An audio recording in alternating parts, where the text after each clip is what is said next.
Om Swastiastu. Perkenalkan, kami dari kelompok 1. Kali ini izinkan kami untuk mempresentasikan dan memberi sedikit penjelasan mengenai bab 4 terkait Indonesia dari masa kemerdekaan hingga masa reformasi, tepatnya bagian subbab C hingga subbab E. Pada bab 4 ini kami akan membahas 3 subbab di mana masing-masing subbab akan menjelaskan 3 masa berbeda. Subbab C akan membahas terkait masa demokrasi terpimpin, subbab D akan membahas masa Orde Baru, dan subbab E akan membahas masa reformasi. Ketiga subbab tersebut akan mencakup 3 hal, yaitu terkait perkembangan politik, perkembangan ekonomi, dan kehidupan masyarakatnya. Sebelum kami menjelaskan informasi terkait bab 4, izinkan kami untuk memperkenalkan diri terlebih dahulu. Perkenalkan, saya Idewa Ayu Aksutama Suara Setia Dewi, absen 8, dari kelas 9B sebagai Ketua Kelompok 1. Perkenalkan, nama saya Igusti Agung Ayu Dijarat Faisal Kusuma, bisa dipanggil Desira, dari kelas 9B nomor absen 11, sebagai anggota kelompok. Perkenalkan, saya Kadek Giri Nugraha, absen 15, kelas 9B, sebagai anggota kelompok. Perkenalkan, nama saya Ibu Bagi Priyanggara Pidada, nomor 21, dari kelas 9B, sebagai anggota kelompok. Subbab C, masa demokrasi terpimpin tahun 1959 hingga 1965. Masa demokrasi terpimpin adalah masa ketika Indonesia menerapkan suatu sistem pemerintahan dengan seluruh keputusan pemerintah berpusat pada kepala negara.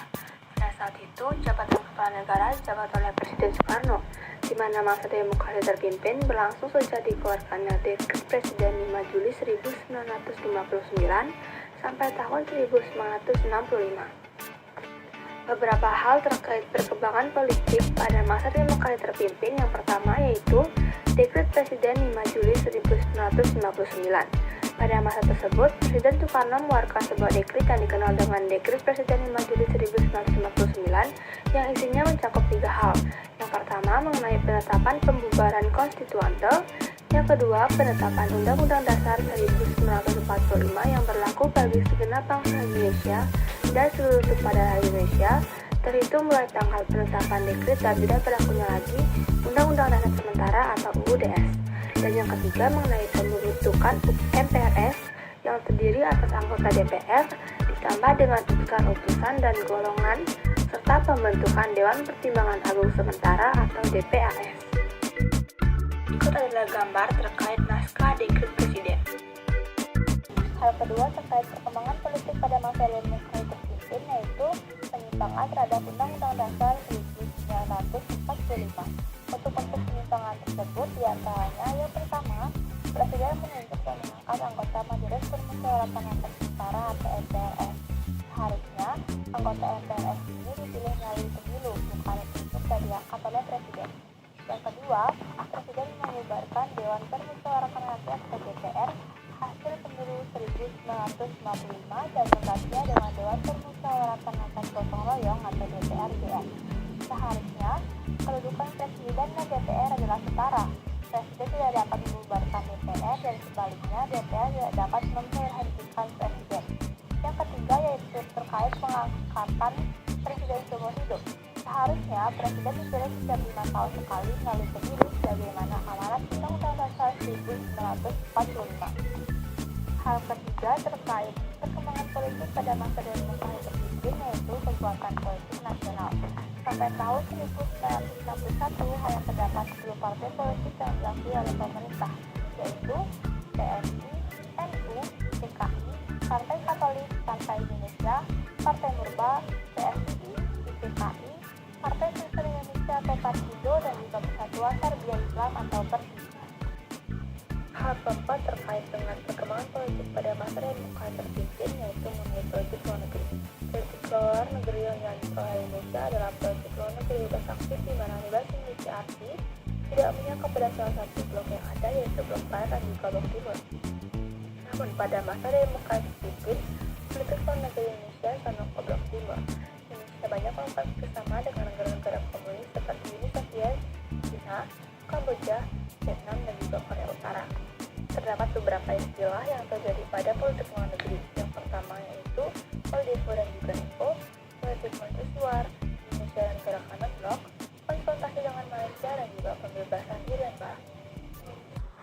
pertama yaitu OLDEVO.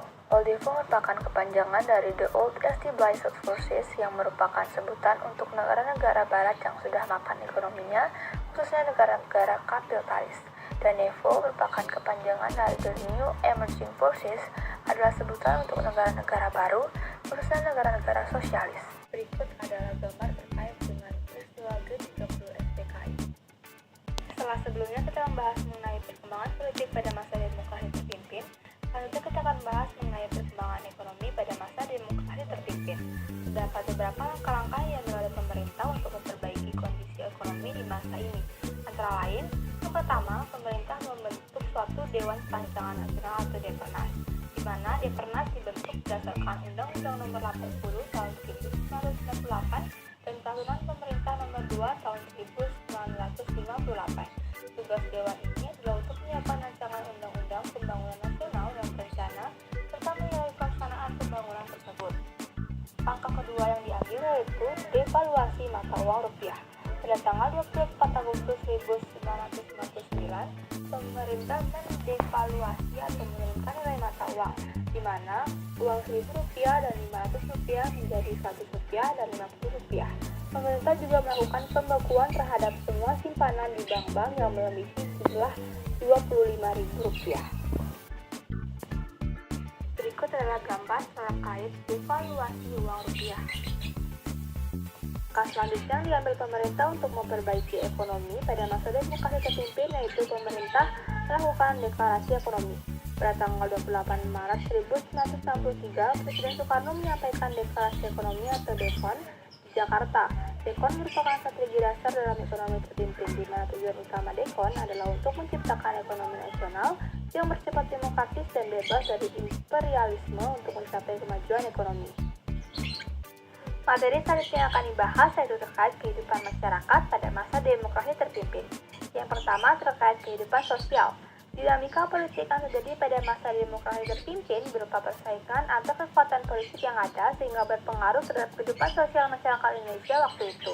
Adalah Nasakom atau Nasionalis Agama Komunis yang diciptakan Presiden Soekarno sangat menguntungkan PKI dan membuat kedudukannya di Indonesia semakin kuat. Yang kedua terkait pendidikan. Tercatat pada tahun 1961 telah berdiri sebanyak 181 buah perguruan tinggi. Dan yang ketiga terkait kebudayaan pada masa demokrasi terpimpin. Dalam bidang seni muncul berbagai lembaga seni yang dibangun oleh partai politik seperti Lembaga Kesenian Rakyat atau LEKRA milik PKI. Yang kedua Lembaga Kesenian Nasional milik Partai Nasional Indonesia. Selanjutnya Lembaga Seni Budaya Muslimin Indonesia atau LESBUMI milik Nahdlatul Ulama dan Himpunan Budayawan Islam milik Masyumi. Subbab D. Masa Orde Baru tahun 1966 sampai 1998. Orde Baru adalah sebutan bagi masa pemerintahan Presiden Soeharto di Indonesia. Lahirnya Orde Baru diawali dengan dikeluarkannya Surat Pemerintah 11 Maret tahun 1966. Masa Orde Baru berlangsung dari tahun 1966 sampai tahun 1998. Perkembangan politik di masa Orde Baru. Super Semar. Guna memulihkan keamanan negara, pada tanggal 11 Maret 1966, Presiden Soekarno mengeluarkan surat perintah kepada Letjen Soeharto untuk mengambil segala tindakan yang dianggap perlu dalam rangka memulihkan keamanan dan kewibawaan pemerintah. Surat itu dikenal sebagai Surat Perintah 11 Maret atau SP 11 Maret atau Super Semar. Isi Super Semar adalah pemberian mandat kepada Letjen Soeharto selaku Panglima Angkatan Darat dan Pangkop Kamtid untuk memulihkan keadaan dan kewibawaan pemerintah. Keluarnya Super Semar dianggap sebagai tonggak lahirnya Orde Baru. Berikut adalah foto dari Super Semar.